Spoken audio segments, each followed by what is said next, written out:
Well, let me start with Candy Crowley on CNN grilling Robert Gibbs on their Romney outsourcing lies that everyone has debunked. When I say everybody, I don't mean that crazy Glenn Beck. I mean everyone has debunked on CNN, on the Washington Post. They have debunked this, and the White House doesn't care. There's something really important to learn from this, but let's try to get through the nonsense first.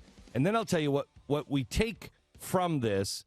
Here is Candy Crowley and Robert Gibbs on out-and-out lies from the White House. As governor, he did the same thing, outsourcing state jobs to India. Now he's making the exact same pitch. I know why jobs come and why they go. Outsourcing jobs. Romney economics. It didn't work then. And it won't work now.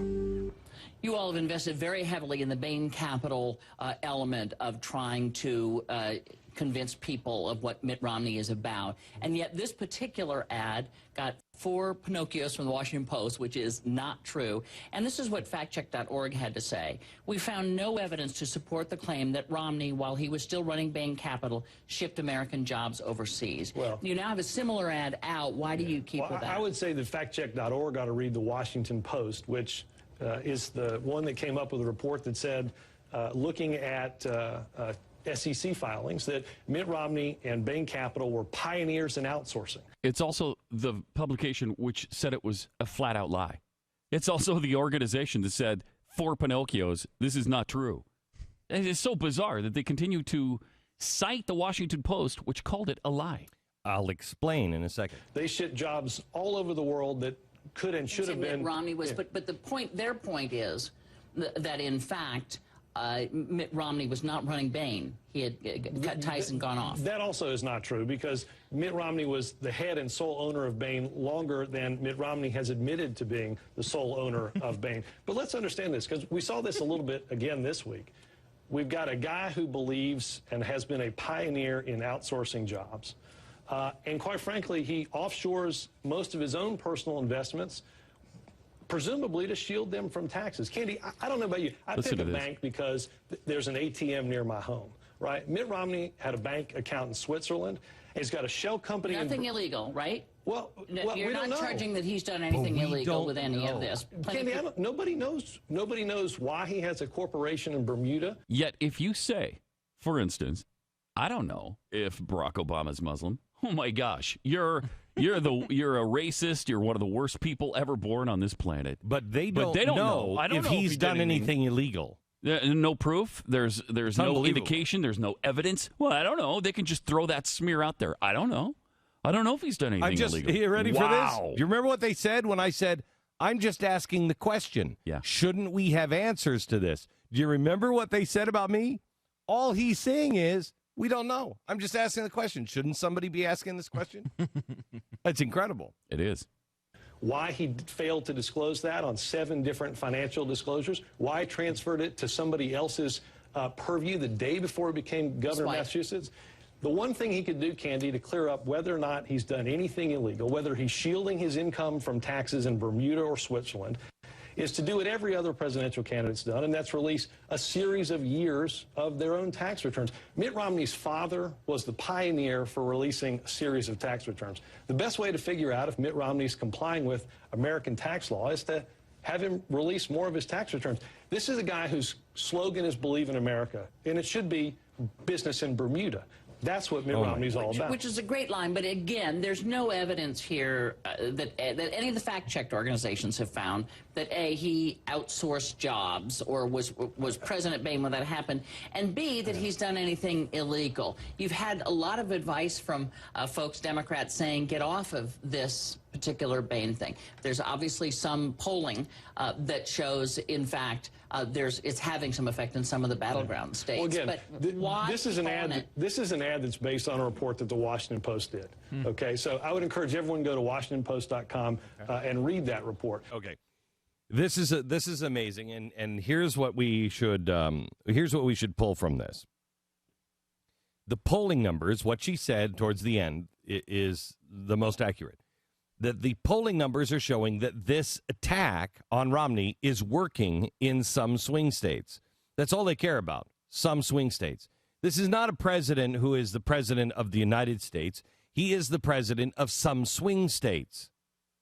He is a president of coalitions. That's all he is. Can we pull together enough coalitions? So there is no universal truth with him. There is only the truth that works in some swing states or with some voters, because that's what he needs to do. This is not the uniter we were promised. This is the divider we all feared. So there's the first thing. The truth doesn't matter. It is only the truth of some swing states. Second thing, you'll notice they don't care. How many times does this have to be pointed out? Factcheck.org is a liberal organization. It's not a conservative organization. It's a liberal organization. Same thing with the Washington Post. Washington Post is not a conservative newspaper. It is a liberal newspaper. So the liberals are coming after. You'll notice also that Candy Crowley said some Democrats are also coming out and saying, stop with this. They don't care. And here's what they don't care about. Here's what they know to be true.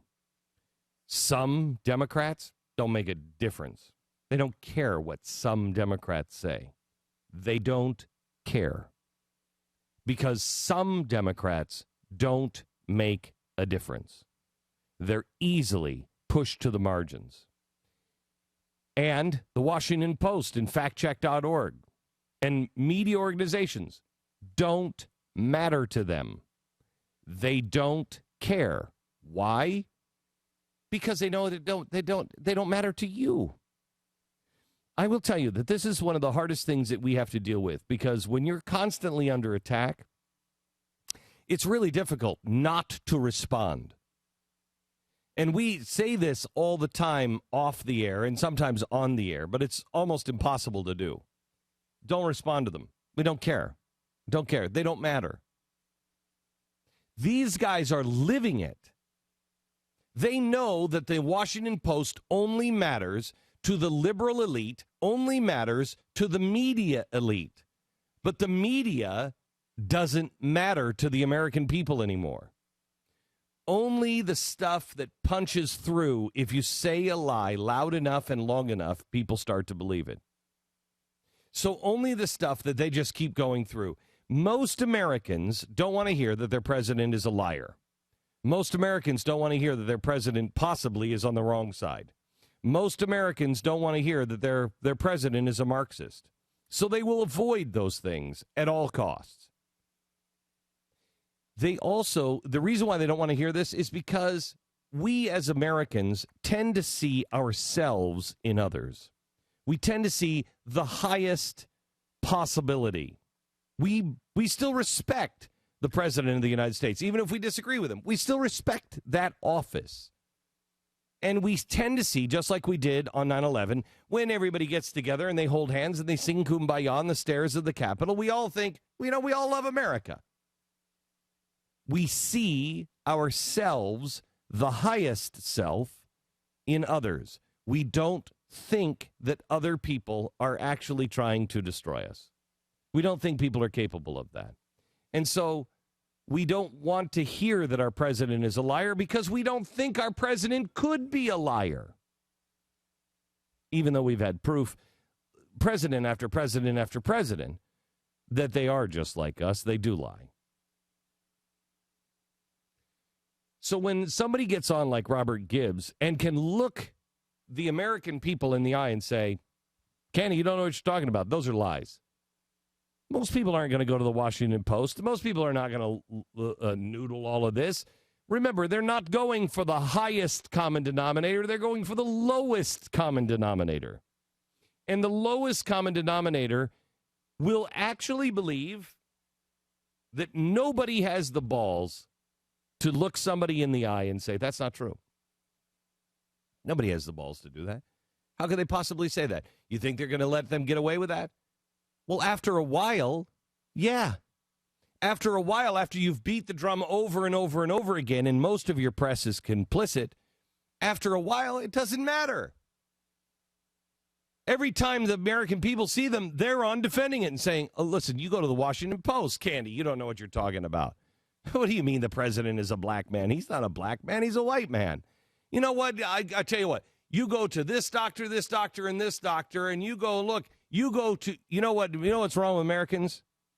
They haven't had the color adjusted on their TV screens. You go ask the average American who has had their color adjusted on their TV screens, and they'll tell you he's a white man. Now, at some point, people are looking at their TV going, well, that's crazy. That really? At some point, somebody will say, well, they couldn't make that claim. They couldn't make that claim if it weren't true. And you look them in the eye. They're looking the American people in the eye and saying, I'm telling you, the president is a white man. What? You can go ahead and believe all these people.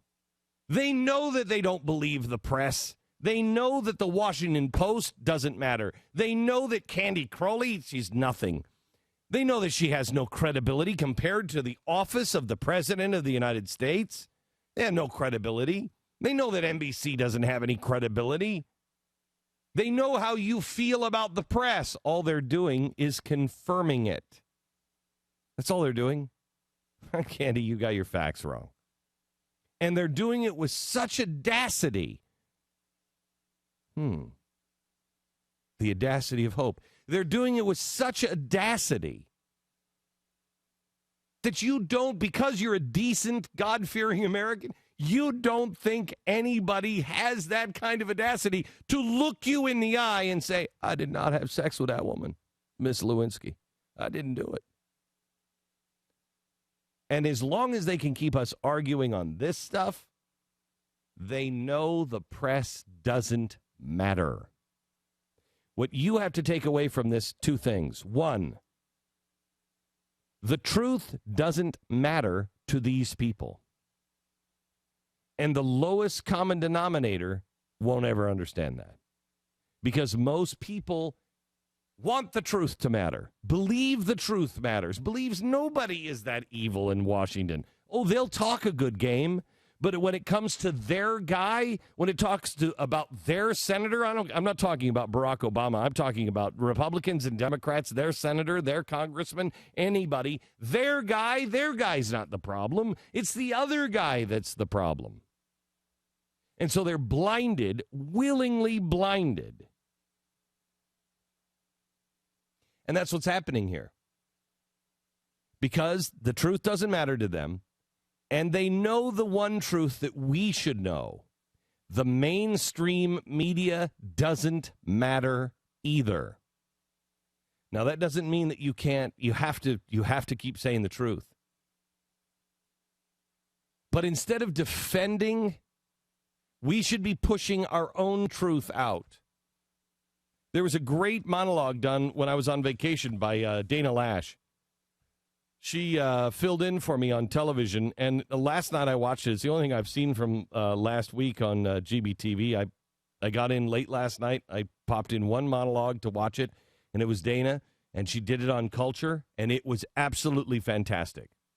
And she made the point. Did you guys see it by any chance? She made the point that culture matters. If you think you're going to win at the voting booth, it's too late. Culture matters.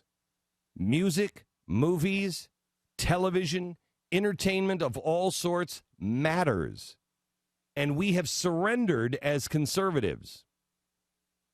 I'm not talking about surrendering. I'm not saying that the Washington Post doesn't matter, and so forget about it. What I'm saying is correct the truth, but do the things that have to be done to create a new source, a new culture.